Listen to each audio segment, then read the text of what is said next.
টাঙ্গাইলের মির্জাপুর উপজেলা সদর থেকে কদিম দেওহাটা হয়ে মীর দেওহাটা আঞ্চলিক সড়কের মাত্র ১.৫ কিলোমিটার অংশ এখনও কাঁচা থাকায় চরম দুর্ভোগে পড়েছেন কয়েকটি গ্রামের হাজারো মানুষ। বর্ষায় কাদা ও জলাবদ্ধতা আর শুকনো মৌসুমে ধুলাবালির কারণে চলাচল কঠিন হয়ে পড়ে। একই অবস্থা সততা বিল্ডিং থেকে পশ্চিম দিকের দুটি সংযোগ সড়কেরও। স্থানীয়দের অভিযোগ, বহুবার সংশ্লিষ্ট কর্তৃপক্ষের কাছে আবেদন করেও সড়ক পাকাকরণের উদ্যোগ নেওয়া হয়নি। দ্রুত সড়ক উন্নয়ন করে জনদুর্ভোগ দূর করার দাবি জানিয়েছেন এলাকাবাসী। মেইন রোড থেকে শুরু করে মিড দেওয়াটা বটগাছ পর্যন্ত রাস্তাটা খুবই অবহেলিত। এই রাস্তা দিয়ে মানুষ হাঁটতে পারে না, চলতে পারে না।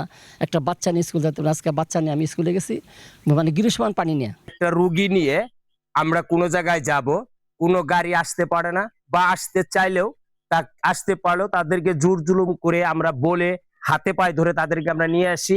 রিস্কা আইলে বোধহয় তারা 50 টাকার রিস্কা চাইলো 200 টাকা, তাও পাওয়া যায় না। একটা গাড়ি এই রাস্তায় চলা হারে না।